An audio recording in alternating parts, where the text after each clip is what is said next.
In a small town in Missouri, a young girl named Gypsy Rose Blanchard sat smiling in a wheelchair, wrapped in pink blankets, her head bald, her voice soft and syrupy. Her mother, Dee Dee, hovered nearby, a picture of endless devotion. To neighbors and doctors, they were heroes in hardship, an unbreakable mother-daughter bond forged in the fires of terminal illness. Gypsy appeared to be battling a litany of severe medical conditions: leukemia, muscular dystrophy, epilepsy, asthma, and more. She was bound to a wheelchair, her muscles allegedly too weak to function. She had a feeding tube protruding from her stomach and required round-the-clock care. But behind that fragile smile was a haunting secret. Gypsy wasn't sick at all. This is not just a story about deception. It's a harrowing journey through psychological imprisonment, maternal manipulation, and the ultimate quest for freedom.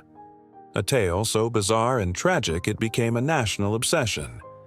As the truth slowly surfaced, it left a trail of questions and a chilling realization that sometimes the most dangerous place in the world is your own home. Gypsy was born on July 27, 1991, in Golden Meadow, Louisiana. Her early years seemed normal enough, but by the time she turned 3, her mother, Claudine Dee Dee Blanchard, claimed Gypsy suffered from sleep apnea. That was only the beginning. One diagnosis followed another like falling dominoes.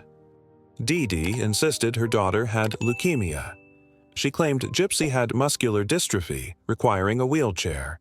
There were seizures, developmental delays, hearing and vision impairments. Despite limited medical evidence, Dee Dee was persuasive. Doctors often accepted her word, intimidated by her extensive knowledge of symptoms and conditions. Gypsy was subjected to countless medical treatments: feeding tubes, breathing machines, and multiple surgeries. Her teeth rotted and were pulled out. Her salivary glands were removed, which required further medication. At school, she was pulled out by the 2nd grade under the pretense of her poor health. To Gypsy, this was simply life. She didn't know she could walk or eat normally. She believed her mother. How could she not? She was just a child.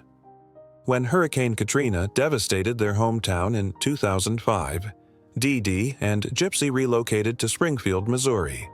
It was there the fantasy deepened. Habitat for Humanity built them a small pink house complete with wheelchair ramps. Make-A-Wish and other organizations gave them free flights, meet and greets with celebrities, and even a trip to Disney World. They received free medical care and monthly disability checks. The community adored them. Local news channels broadcast heartwarming features. They were the town's very own inspiration story. But inside that pink house, Gypsy was living in a state of psychological torture. Her internet access was monitored. She was isolated from peers. Dee Dee lied about her age and her cognitive ability, telling others Gypsy had the mental capacity of a 7-year-old. Whenever Gypsy questioned anything, Dee Dee retaliated with guilt, threats, or physical punishment. "You're too sick to think clearly," Dee Dee would say. And Gypsy believed it. As Gypsy approached her late teens, cracks began to form. During a hospital visit, one doctor suspected Munchausen Syndrome by Proxy, a form of abuse where a caregiver exaggerates or induces illness in someone under their care to gain attention or sympathy. But nothing came of the suspicion.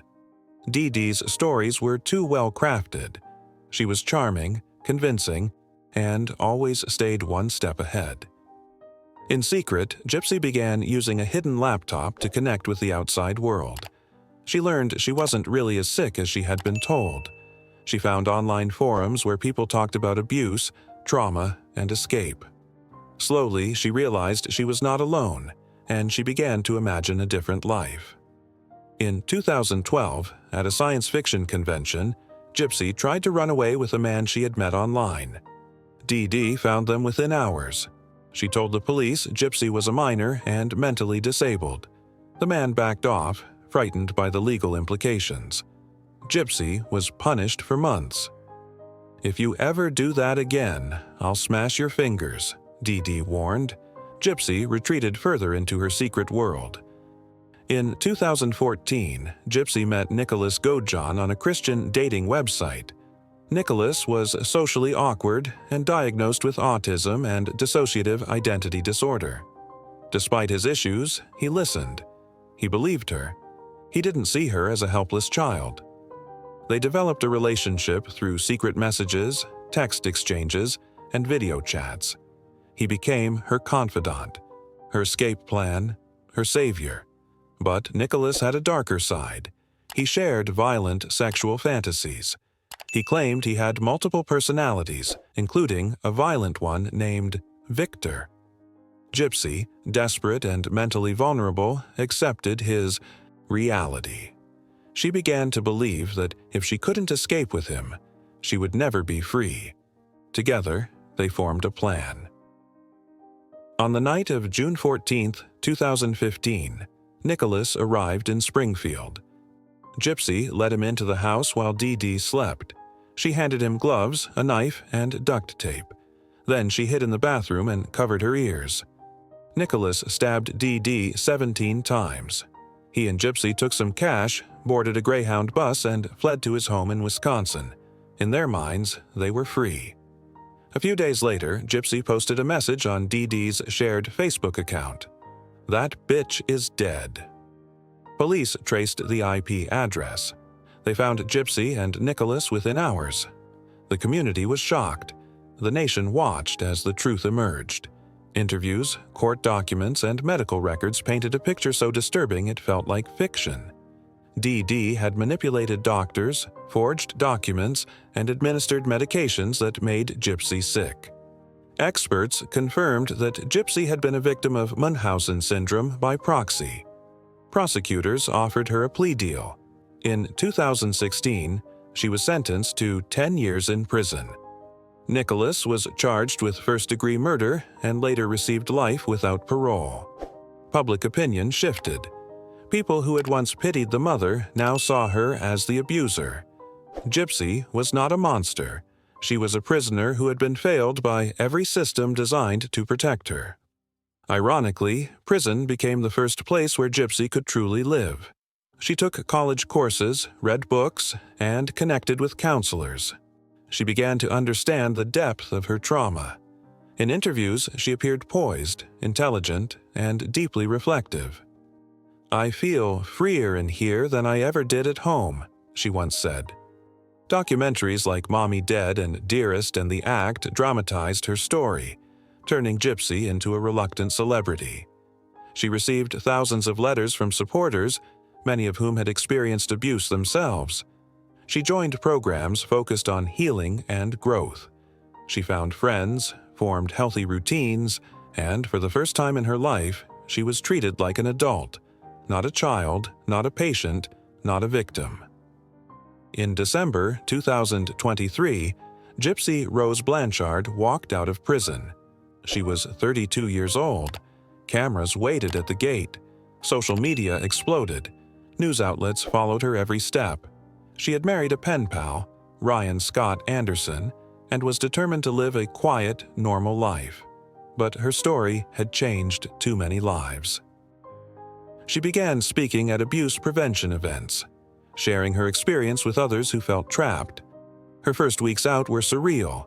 She described feeling overwhelmed by choices: what to eat, what to wear, where to go. Simple things like walking down a grocery aisle felt revolutionary.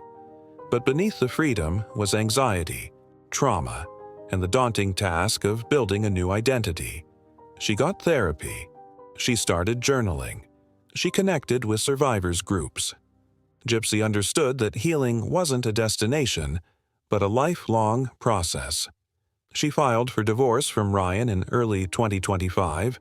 It was amicable but reflected the emotional complexity of starting life anew with the eyes of the world watching. Gypsy began working with nonprofit organizations that support survivors of child abuse and psychological manipulation. She appeared at events, recorded podcasts, and helped launch awareness campaigns. One of her initiatives focused on educating medical professionals about signs of Munchausen by Proxy.